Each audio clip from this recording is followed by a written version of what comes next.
Hi, Jeff. Hey, Alejandro, good to see you. What a treat. Thank you. So good to see you. Thank you. Hey, let me introduce you. I see Mark just joined. Is this Mark Brush? Mark, this is Dr. Alejandro Junger. It's nice to meet you, Dr. Junger. Alejandro, what would you prefer? Alejandro is fine. Great. Alejandro is fine. So, Alejandro, Mark and I go back many years now. Probably, I don't think we've checked our chronology, but it's something probably on the order of 20 years. And he was the editor of Nutrition Business Journal and has been actively involved in the whole nutrition business and education and metricizing the business from a broad scale. And he's also just a fantastic writer. So I've asked him to join our team, which he has graciously done, to be kind of a communicator of what we're trying to do to assemble information in ways that are consumer friendly and understandable, and take a lot of the Jeff Bland polysyllabic stuff and get it hopefully condensed down to something that someone can understand. And Mark does it brilliantly. So I asked him if he would be kind of the convener of this discussion between the two of us, because in the end he's going to do some translation of our work into the world that we are now representing, which I'm sure overlaps with yours as well. We're trying to really be an advocate for the new definition of healthcare, and I think what I've seen in my career is that I've done a reasonably good job in the health professional world in introducing the concept of functional medicine and getting people interested. But there's another part of this world which you've done extraordinarily well, which is to get the people for which it really makes a difference, the actual health conscious consumer, to understand what we're doing and to drive change. Because in the end, we all know a great social change doesn't occur from the top down, it occurs from the bottom up. And you've really done this admirably since you have been involved with Clean. And I thought this last part of my career, I should really go back to see if I can close the loop in what I've been doing and trying to get people to connect into professionals in ways that they both understand what the value opportunity looks like if we redefine health away from disease. So that's what we're up to. Fantastic. I love it.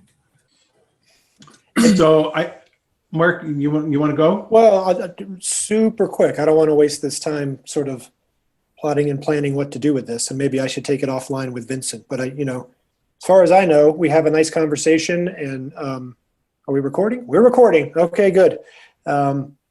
We can edit. We can turn it into words. It sounds like Clean is an option to publish some of this. Should I talk to Vincent about that after the call? Is that the right way to do this, or should I talk? Don't worry, we're going to publish every bit of it in many forms. Not every day you have a direct communication with the father of functional medicine and his team. Okay, fair enough. And then you say jump, we say how high. I was thinking that the other way around. So I think that we've got a good relationship going. Sounds reciprocal. Great. Okay, well that takes care of that. And to the extent that we want to, it sounds like Jeff has an interest in maybe publishing as well and co-marketing around this. I make it easy for you, Mark. I consider myself one of Jeff's soldiers. And if you read in every book that I wrote, it's really a plagiarism of functional medicine. I just put it in a way that a different audience may digest it, better. Sure. You're not alone in that regard. No, you're Alejandro. I'm privileged that you would represent me in your life that way, because you've done a fantastic job of changing so many people's lives for the better by taking some of these concepts that I kind of crudely developed and really making them real. So thank you. I think way back to our start with even Ultra Clear and how that it got transitioned into something that really makes a difference to people, thanks to you. It means a lot to me. Thank you. Thank you. So Mark, you want to Sure. orchestrate a little dialogue between the two of us? Sure. Let's go into it. And I'm going to have in mind that snippets of this get published as video, right? So maybe I'll try to structure some questions that way into some chunks that work, imagining what might come of this. So I think the only thing we can do if we're sane and cognizant of the world is check in with each other and see how COVID-19 is going. What I'm most interested in is maybe what this is, since you both have such interesting bodies of work, right, and powerful bodies of work, how this COVID crisis has informed the work that you've done, what you've learned about it, and what you might be focused on going forward. How you doing? We'll start with that. Yeah, I'd really like to hear from Alejandro, because you've undergone so many remarkable evolutions in your professional career, and now to be confronted with this COVID-19 and the opportunity that it provides, but also the threat that it represents. I'd really love to know how you're responding and how you're thinking about this. So it is difficult to talk about this for me because it involves very conflicting aspects of what I feel and think, right? On one hand, there's the fact that I'm now isolated at home with my kids most of the time, and limited in my social interaction, but on the other hand, is seeing the suffering of so many, because in the first example of me being in my house with my kids, I love it. It's amazing. It's much more what life feels right to me, right? And if it was up to me and I could touch with a magic wand, I would have everybody around, all my friends living around, all of us working from home, shifting responsibility, who takes the kids, for a walk, all the kids together, that like a tribal life, right? So this is the closest to that in a way, except for the isolation, but the fact that we're living like a little tribe in my house, right? And I love that. So that has been very comforting to me. But on the other hand, I have the conflict of seeing everything collapsing and everybody's safety, even the safety of feeding their families, and that is very heavy on me, right? Yeah, it's very interesting. I'm in a little bit of a different situation because I'm a few years, I'd probably say a few decades older than you. And so my kids are all growing up, and now I have grandkids. And so now we're Zooming as a family because they're living, obviously, their kids with my grandkids with their parents. And so we have these Zoom relationships in which we meet every week, for a period of time, maybe several times a week, to kind of talk about how things are going and the kids to share their lives because they're at home with their parents, sequestering at home. And it's a very, very interesting thing for me because my middle son, who's just turned 48, he said to me, so Dad, have you thought about how long it's been in your life since you have not traveled? Because I have over 6 million miles of travel over the last 30 years. And so, he queried me, and I got to thinking about it, and I recognized this is the longest period of time that I have not traveled in my adult life. And so it has then, like you, Alejandro, brought me back into the question of what are the really important things in life when you strip away all the other stuff, the frenetic stuff, the external stuff, the stuff that's going on outside. When you bring it down into the core of what we are as an individual, I recognize that I'm probably on the best center. I'm on a beautiful place in Washington State. We live on an island here, Bainbridge Island. I have our animals. I have a wonderful wife. We share this space. I have another house that's on the property that's actually occupied by our assistant, who is my chief person who manages all of our business kind of stuff. And she has animals. So we're all kind of sequestered together in this little environment. And now we got the kids that we're dealing with in a different way through Zoom, but they're much more willing to converse on Zoom sometimes than in person, where they're running all around and playing. So we actually have substantive discussions now. So it like you, has it's a good news, bad news story, because I feel on the other side, like you, of the degree of suffering that individuals who are not so fortunate to have these things going on positive in their life, that are fractured, disenfranchised, socially not as connected, have medically underserved, and all sorts of things that they're having to deal with that are a consequence of this catastrophe that we're seeing globally. So probably like you, it activates me more to want to be vigilant about what I can do. Because now I say, if I'm so fortunate to be in this situation under these less than ideal circumstances, I better do all I can to reach out and be helpful for others. So it really has mobilized my focus and activity, and I think I see it the same in you. We were having this discussion exactly with Diana last night, and we were talking about how many of us are fortunate, and we're on Instagram, and we're watching geniuses like Dr. Hyman and Dr. Will Cole and all, and all these emerging functional medicine doctors that are incredible and have amazing information, and it's like this little world that's safe and excelling in their understanding and their usage of nutrients and supplements, right? Defending from COVID-19 and quercetin, and then there's a whole world of people that don't have access to that. They don't even have internet. So we were talking about, Diana, that I really want to turn my attention and see how that can be improved. Yes. So I'm going to ask you the question, which I think I already know the answer. This is maybe a little bit of a rhetorical question. When you had these extraordinary understandings about yourself, when you were at doing your residency in New York City and in a kind of a traditional crisis care medical practice, you probably look back now and you see what's been going on there since you left. And then going into private practice with a partner and dealing with a lot of individuals through the functional medicine model, and then making that career break to be much more the advocacy of the general public through Clean, and moving to California and all the things that have taken you globally, and your connection now into Goop and being a principal and helping to guide some of the things that they're doing to be advocates around healthcare.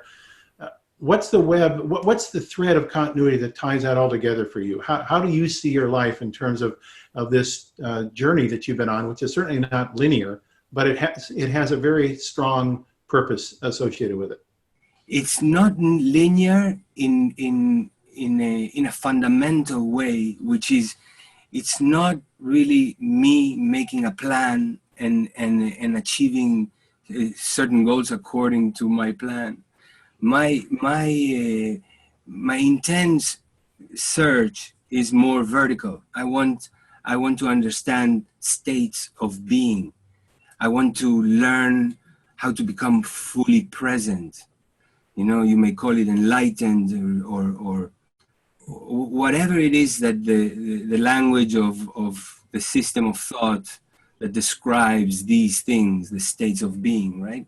And in that journey is, which started in New York after when I was finishing my fellowship, as I became really ill and with irritable bowel syndrome, depression, severe allergies. I was given 7 prescription medications. But the most intense of my concerns was really noticeable in my inner experience of the thoughts that were happening in my head, that were thoughts about things that were not even existing, fights with my boss at the time, I remember, that would put my whole fight or flight system into action because of a discussion that I was having in my head.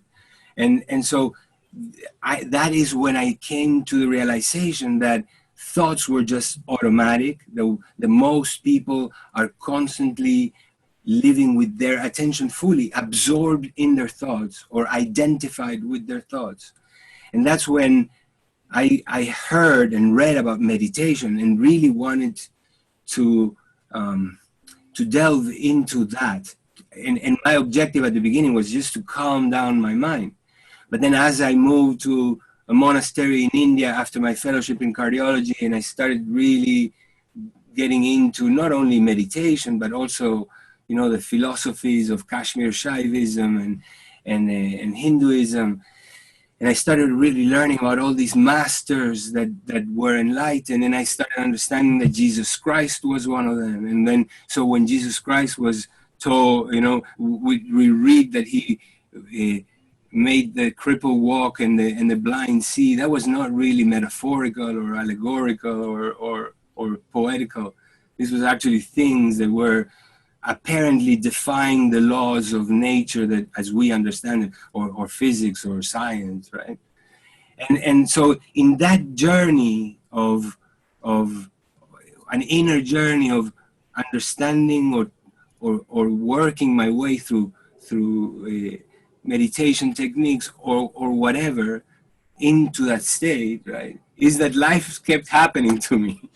So I meet this person, and with Gwyneth Paltrow, for example, that's how it happened with her. I was actually asked just to go give her an IV, and as we were doing that, she started asking me questions. I told her what I was discovering at that time, which, by the way, was functional medicine. So I was like, oh my God, I met this group of people that explained to me in the scientific terms that I had learned in medical school, things that I'm looking at and seeing that defy the way that I was taught, like through cleansing and detoxification. I saw these transformations that I couldn't explain until I found functional medicine. And then I realized that I was taught about the kidney and the liver and the intestines. And then some of my friends became a kidney specialist, some are liver specialists, some are intestinal, but none of them understand that detoxification is a system in which all of these organs participate, right? Mm-hmm. Mm-hmm. So as I explained to her these things, she became infected with this virus of functional medicine.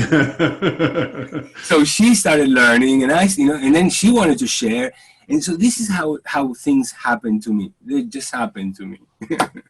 So that's such an eloquent and beautiful explanation of the process of enlightenment. And why do you think now that there is still those individuals who are so critical of functional medicine who you think would know better? People that are in medical positions of authority, people who have seen the pluses and minuses of their technology and their epistemology, people you would think with their experience and education would be really receptive to things that might help them and help their patients. Why do you think functional medicine is still so criticized? Your question goes to the heart of what is happening with the human species at any given time. I started hanging out with Bruce Lipton a lot. Have you had the pleasure of meeting him? Yes, remarkable. Yeah.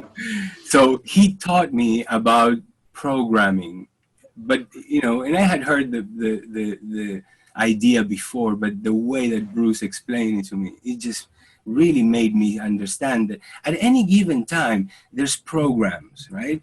And call them religion, call them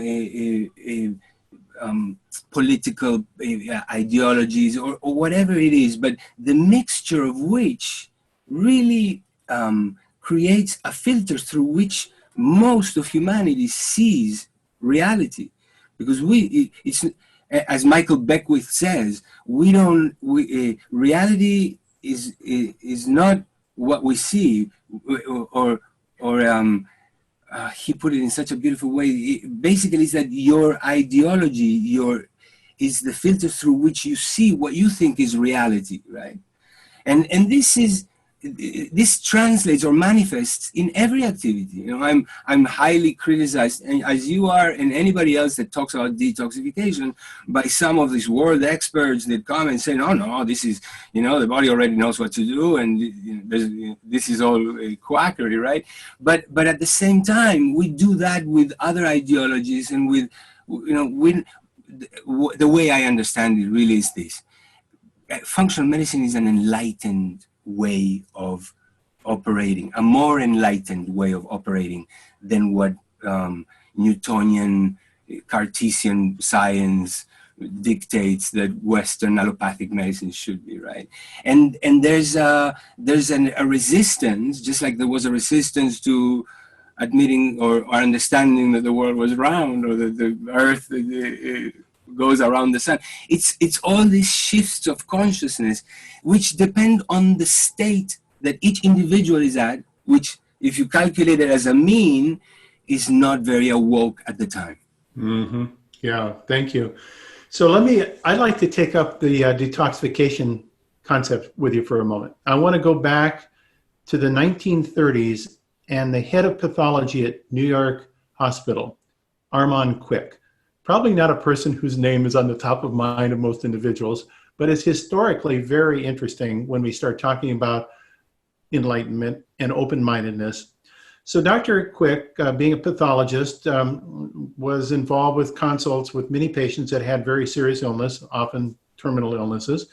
And one family of diseases that he saw frequently in New York hospitals were liver diseases. And liver diseases that related to cholestasis and liver inflammation. And these people, there was really no drug of choice that could be used to treat them. And so generally they were hospitalized and they were given fluids and bed rest, and then you hope for the best. And this is even before antibiotics were readily available. And he started measuring, because he was a pathologist, things in their urine. And back in those days, the chemistry was not as sophisticated as it is today, and the number of things that we can measure very accurately in biological fluids.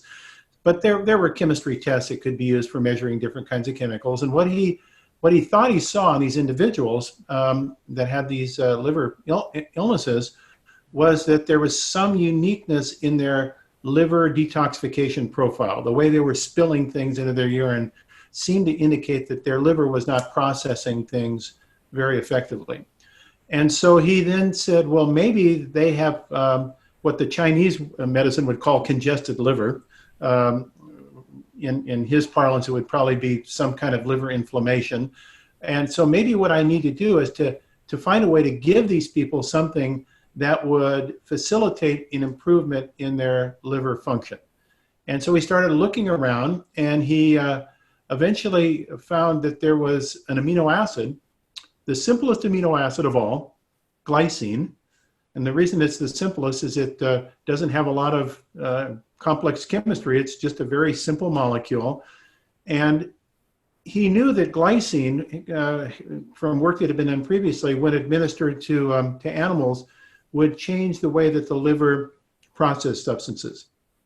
So he made the suggestion to his colleagues, why don't we give these patients with these liver problems, why don't we give them glycine? Because it's a benign amino acid, it's found in food, we know it's safe. And there was some pushback saying, well, there's no evidence of its pharmacological effects and so forth, but well, I guess you're right, it probably is safe. So, let's just humor Dr. Quick because he is the head of pathology, so we'll give him a little sway. So they gave then doses of this amino acid glycine to these liver disease patients. And lo and behold, they started getting better really rapidly. And then at first it was like, oh, that's an anecdote.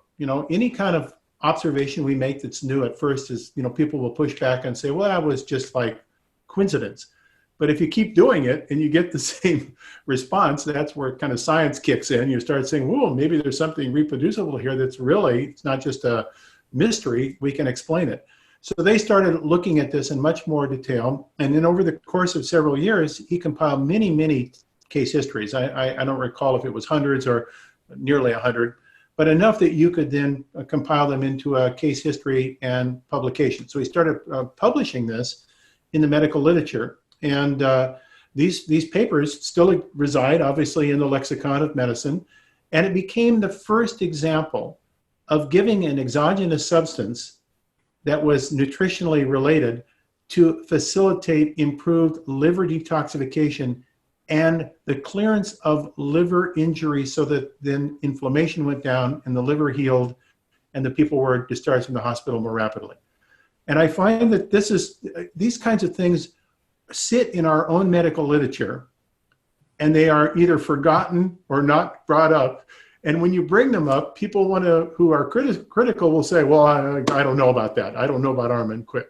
Well, go and read the literature. It's sitting there. Yeah. Which actually you reminded me of a conversation that I just heard between James Maskell and a doctor called Zach Bush. Oh yes, yeah, very. I love Zach Bush. Fantastic. And so he was talking about how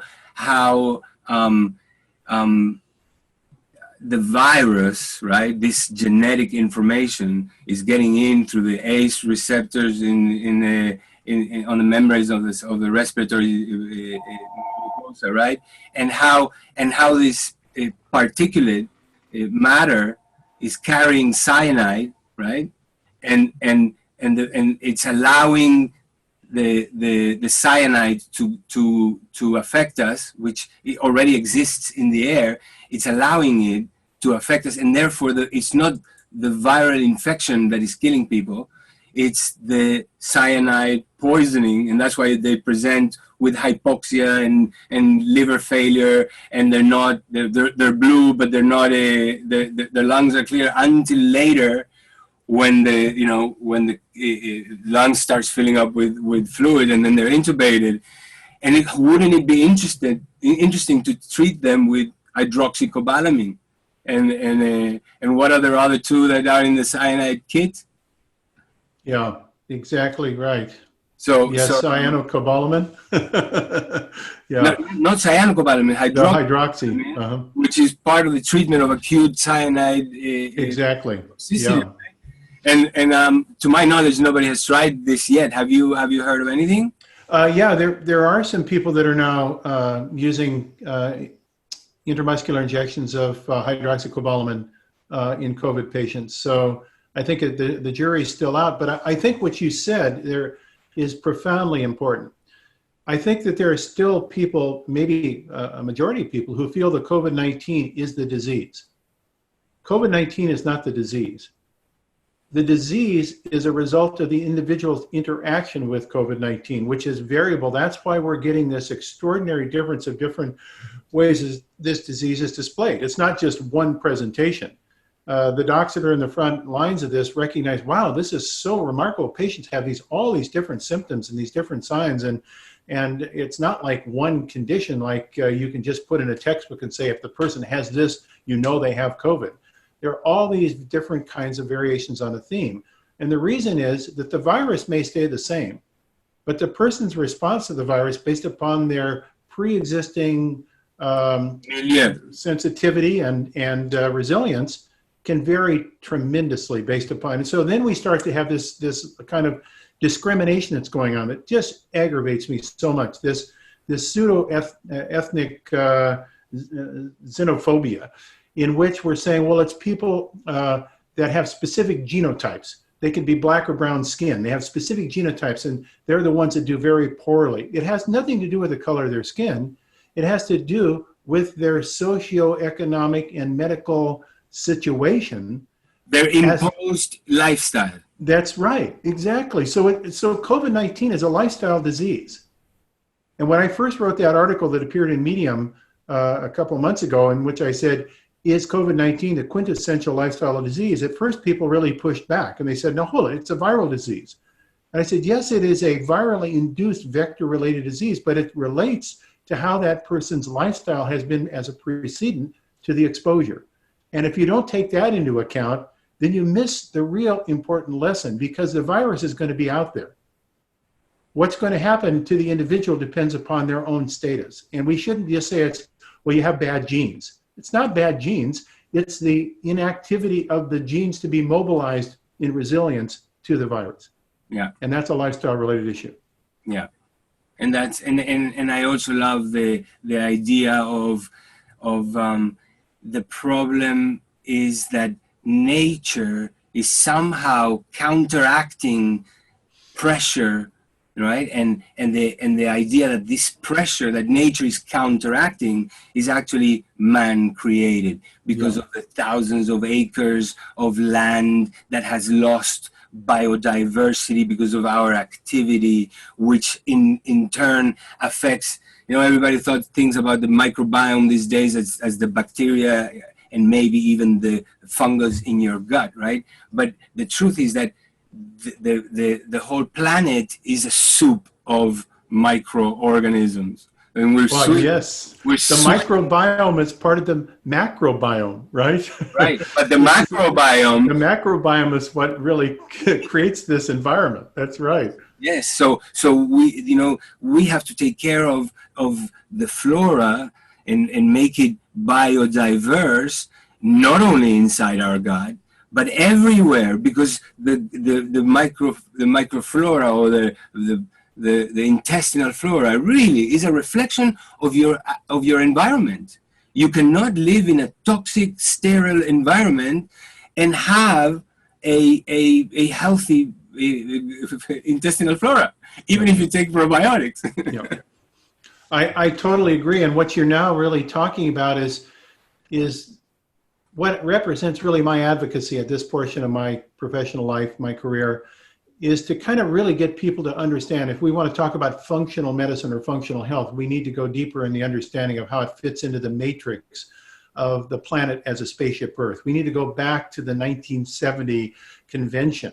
And we saw this orb traveling through the blackness of space as a spaceship upon which we have limited resources that are very precious, with air and water and soil and microbes, and that we're interacting in a real time. And we're maybe the first species on the history of the planet that can actually affect all those macrocyclic materials. We can actually affect the carbon cycle, the nitrogen cycle, the oxygen cycle, the hydrological cycle. All of those things can be influenced by human activities on the surface of the Earth, which means it's not any longer that we say multiply and subdue the Earth. We shouldn't be thinking about subduing the Earth. We should be thinking of part of the Earth. We're constructed from it, and we have responsibility for it. And that stewardship, that people, plants, and planet trilogy is what really connects the nature of what I'm trying to get across now as we move functional medicine from kind of individually focused to systems focused about how we stabilize the system for its survival. And talking about systems, which you actually are responsible for my now reprogramming into systems thinking, right? One of the spiritual teachers that I avidly read, and not only from him, but all his disciples, is a man called Gurdjieff. Have you heard of him? Oh, heavens, yes, I've read his work. Yeah, absolutely. So when you read his work, yes, and he talks about the biochemistry of how impressions can change the structure of certain components in your even in your chemical structure, right? And the value of being present, which was what we were talking about, right? And how in that process healing can happen sometimes that is not really explainable. For example, if you are low on magnesium, right, and you start suffering the consequences of the dysfunction that the lack of magnesium is triggering, and all the adaptation and survival mechanisms that will then try to compensate whatever that function is now not being fulfilled, right? So all that, right? And then you give that person magnesium and everything corrects by itself. And that is called by us healing now, but it's healing that is directly related to a substance that is lacking, and therefore you add, which is one of the principles of functional medicine, remove what the obstacles and provide whatever is lacking, right? And then it looks like a miracle. But what Gurdjieff says is that with certain states of consciousness, you don't even need the magnesium, because the body has actually the ability to transmute certain molecules in, right? But leaving that aside, what is undeniable to me is that the state in which we are in is not only part of what I consider our health, and we understand it now, but we only think of it in terms of being stressed or not being stressed, right? I'm talking about a step above that, which is being present, right? In which stress really dissolves in the state of presence. So these are the things that I'm looking at and it boils down to basically my ability to do my work, because I understand and I realize, I recently went through a really difficult time in my life when my family was broken. I had a divorce, and the children were little and they were suffering, and I had a car accident. I ended up in a wheelchair for a year. It was a really messy time from 2015 to really 2 years ago, right? And I had the time to really go inside and realize that when I am in a state of presence, the same supplements or indications I give to a patient, the same, have a very different effect than when my state is contracted and troubled. Yeah. So first of all, thank you for sharing that enlightenment that you have gone through. That's powerful, really powerful. It touches me deeply. I want to come back. You said, leave it aside for a second when you're talking about Gurdjieff and the transmuting of the body. I want to come back because that's an absolutely perfect example of everything that you and I have been talking about as it relates to transformation thinking. So let me go back just for a second and give you my interpretation of the Gurdjieff model. So for many individuals who come in contact with his writings and his philosophy, they would call him a mystic, and they would say, it's anti-scientific. There's nothing to it other than, some kind of behavioral belief system. But now if we take the lens of 21st century science, what do we know? We know that there's been a new field that now is absolutely changing our whole view of how the outside world influences our inside body, that's called behavioral epigenetics. Behavioral epigenetics comes out of the extraordinary work that's ongoing at the McGill University and at what used to be the laboratories of Hans Selye, the father of stress. Moshe Sev and Mark Meany being two principal extraordinary investigators that have been publishing extensively about what they have found as behavioral epigenetics. So what does this mean? What it means is that as we go through experiences in life, and let me use a traumatic experience so that a person really has a serious imprint of a negative. It could be going through 9/11. It could be, it could be any number of things. That behavioral experience sends signals through our nervous system into our body that regulates how genes are modified in their expression through a process called epigenetics. It actually doesn't transmute the molecules from which we made. It marks the molecules from which we made with what are called epigenetic marks, methyl groups, acetyl groups. These are things that are actually put onto our DNA that tell our genes how they're going to be expressed. And when you have this epigenetic influence on your genetic imprint, you didn't change your genes, you changed how your genes are going to be expressed. So they now remember that experience, and they will reproduce that experience based upon the marks that are put on the genes. And the most remarkable part of this story, which is quite, I think, both scary and enlightening, is that it's been found that some of these marks don't get wiped off the germ cells and can be transmitted into the next generation. They are transmissible epigenetic effects. Now, think, if you would, for a moment about disorders that have come up all of a sudden with great frequency that we can't understand how they can happen so quickly in kids. Let's use autism as an example.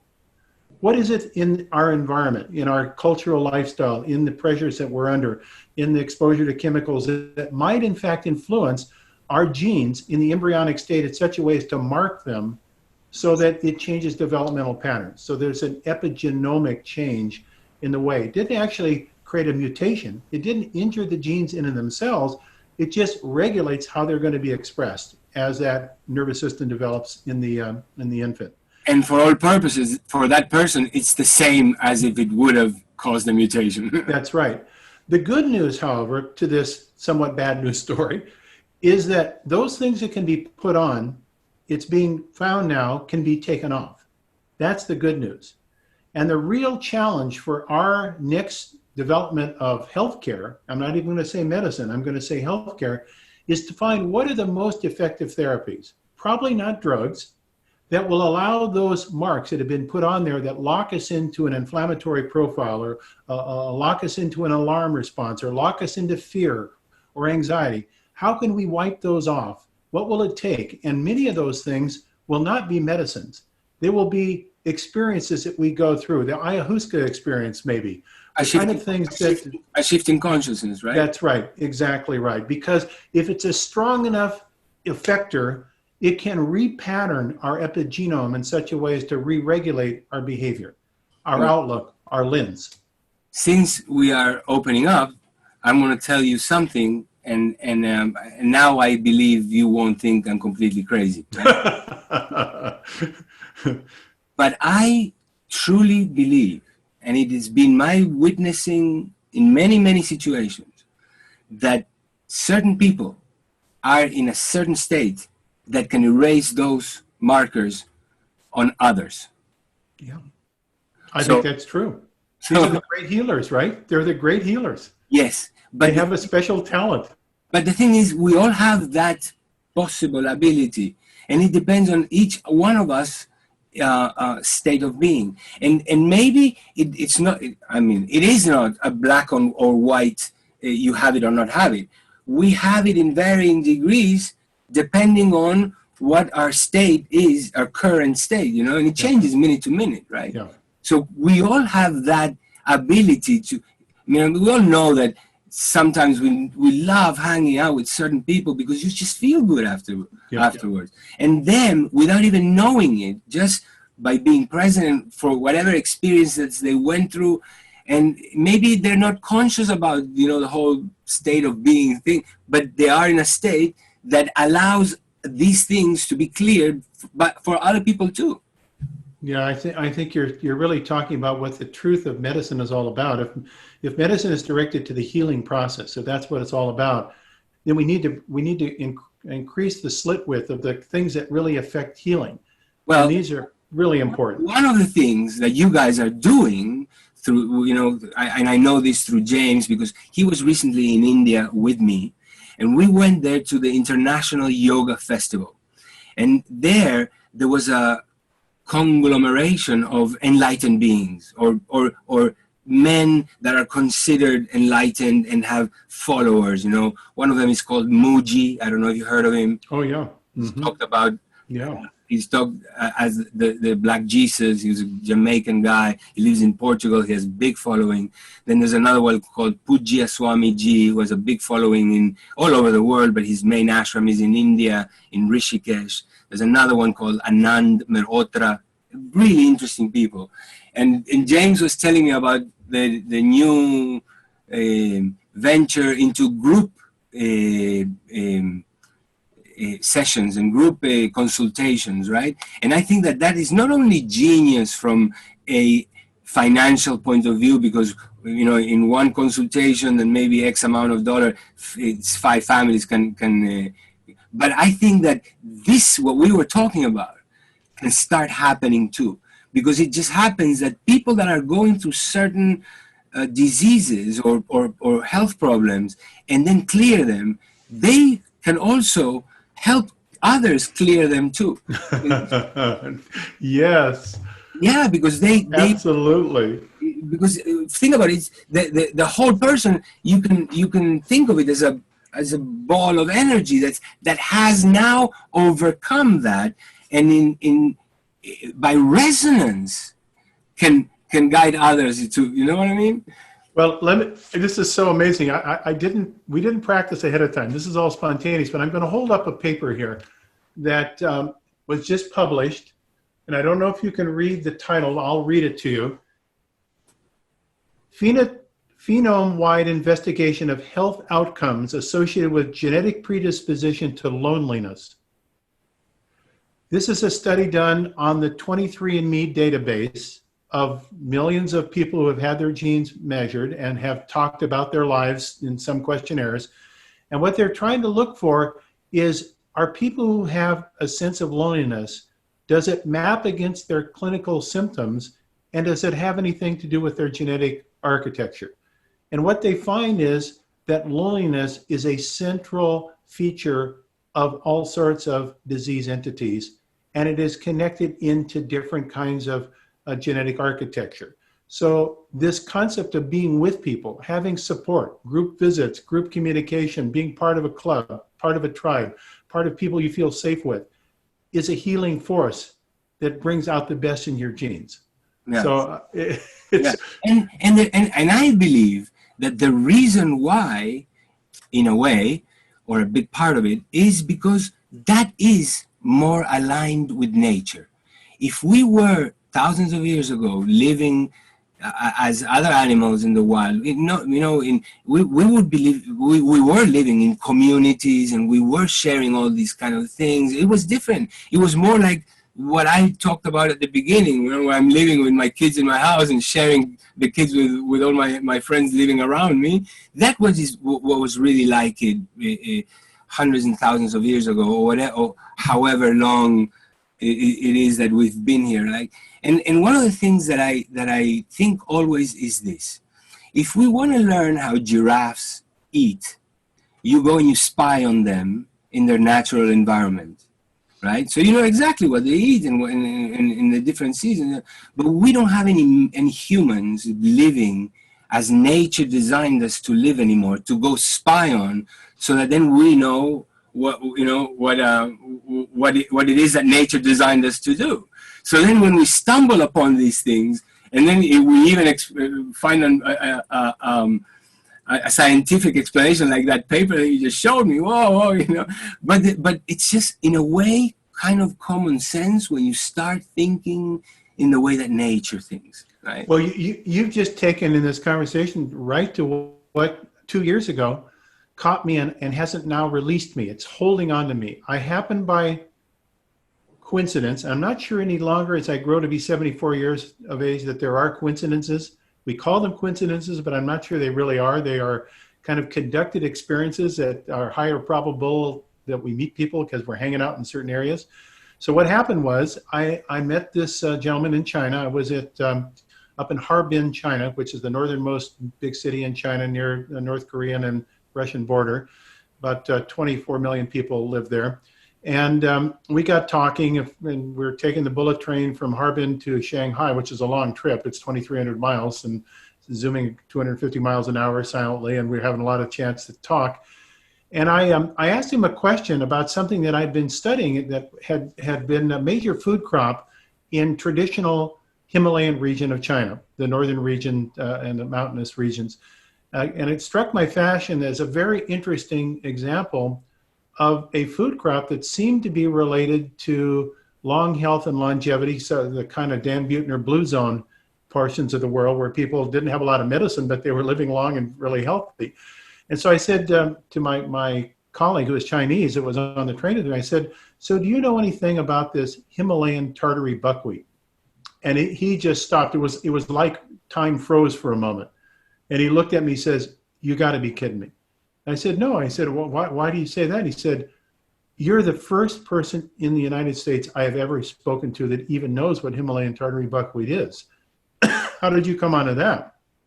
I said, well, I was just doing a lot of reading, and I found this interesting crop that was 2,500 years old, and it seemed to have unique properties. And when I started asking if it's in the United States, it turned out, I found out historically that it was a big crop in colonial America because it was so hardy. It grew with no need for fertilization or pesticides or herbicides or irrigation. It was a very hardy crop. And it was a major part of our agriculture, but then it completely went away. Since the war, World War II, no one grows it anymore in the United States. Well, I know where you can get it. So do I, because I know I own part of a farm that's growing it. The only farm in the United States that's growing it. I was going to say at Big Bold Health. Yeah, exactly. So I got so involved with this with him because it turned out he knew a lot about the phytochemicals that were in Tartary buckwheat. It has 100 times the level of these health rejuvenating phytochemicals of common buckwheat.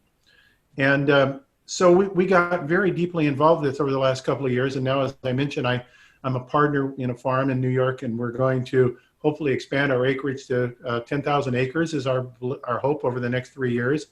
And we are growing regeneratively, so it brings back the soil.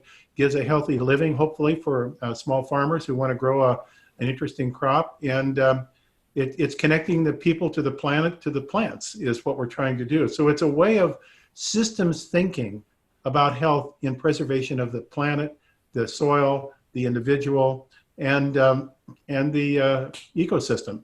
So to me, this is kind of like Back to the Future. It's once again going back to this planet Earth concept that you were describing. We are connected into this world in ways that most people don't even understand. I certainly don't understand all the ways. I'm trying to explore them, but we are connected physically, physiologically, spiritually, emotionally to all aspects of the world in which we live. And it's those signals that are picked up by our genes that create how we look, act, and feel. It creates our health or our disease. And that model, which is the basic model of functional medicine, is a wild card that can change our whole healthcare system if it becomes, as you said, in the nervous system of individuals who are going to look at how we go in 21st century healthcare. Yeah, and I go even, and I'm sure you do too, right? But I would explain it even further, which is this. Yes, systems functions are really important, right? But then, if you understand, and I think of the earth as a living being, and the rivers are the arteries, and the forests are the lungs, and you and I are like two little red blood cells, in comparison, as above, so below, right? And so everything has a function. Your liver has a function. The forests have a function. Your kidney has a function. The mountains have a function, right? But what is the function of the human being on Earth and in the universe, right? And this is the thing that I loved about Gurdjieff's teaching. And I'm going to boil it down to a very simple way of looking at it, right? We are like a battery of transformation of energies. And we get three types of energies. We get impressions. We get what we see, what we hear, we get oxygen. And this is the first story of the machine, of the transformation battery. The second story is the air in the lungs, right? And the third story is the food. And so we get these three types of energy containing substances. And then inside our body, through our physiology and other things, they are transformed into what? Into our experience, right? And when our experience is one of full presence, and therefore, and that's just the manifestation of one's own little thing, but when you are in that state, you're also connected to everything, because you're hearing and you're seeing, just like the animals in the wild. So you are more easier connected with nature, right? But in that state, we are exuding.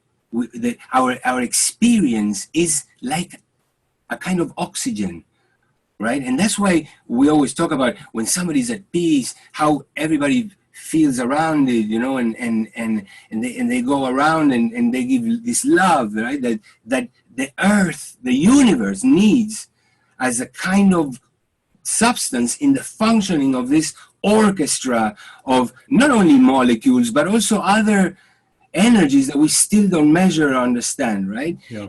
And so when we are not experiencing that, the earth itself is suffering from the lack of that which is a nutrient for something else, right? So we are not fulfilling our function to the whole system. Not only forget about our little experience of I'm happy, I'm not happy, I feel fulfilled, I don't feel fulfilled, all those things that we're all going to go through anyways. But there's a bigger function that we're here to really fulfill, which we are not. Yeah, I think that was, boy, that was beautiful. There's a lot of stuff in what you just said to keep a person going for a long time. Hey, Mark, I know you've been very patient in listening to this musing of two ramblers going back and forth. We're kind of at the end of our hour. Are there questions? Is there a question that comes to your mind that? Mark sent me a few questions, and I prepared myself. One of them is, what books are you reading? And I wanted to just flash them in front of you for a second. Good, please. I would love to see it. Awesome. One of them is this book, which is written by a master of Ayurvedic medicine, herbal medicine, who was also an MD, who was a professor of University of Herbal Medicine in India, and he is the man behind the formulations, not only the formulations, but all the instructions of regenerative agriculture that this company, Organic India, is practicing, right? Wow, fantastic. And this is a book, and I'm going to get a copy to you of these clinical studies. And there's thousands of them that I'm sure nobody has really looked at carefully. So I'm going to send you one. I love it. Thank you. Yeah, and then I wanted to show you one more that has been like a Bible to me all this time. I don't know if you know it. Enteroimmunology. No, I don't know that book. That's thank you. That's definitely should be on. I'm going to write that down. Thank you. By Charles Lewis, and yes. I've had it for 12 years now, and I look at it all the time. And I was just looking at it yesterday, and thank you. I was just looking at it yesterday, and I found the whole concept of lectins and how they affect the immune system, right? I'm a good friend of Gandhi. We went to India together to an ashram to see an enlightened being together. I'm gonna call him and tell him about this book. just some light reading during the quarantine, huh? Sorry to interrupt, but you were going to say something. Nope. So, Mark, please. No, I mean, please. It's just a privilege to sort of eavesdrop and listen in, and maybe give out some good energy to watch two old friends connect and share thoughts. I don't want to interrupt with different questions. There's a flow, and it seems like it's winding up. And then one more. I'm going to show you. Oh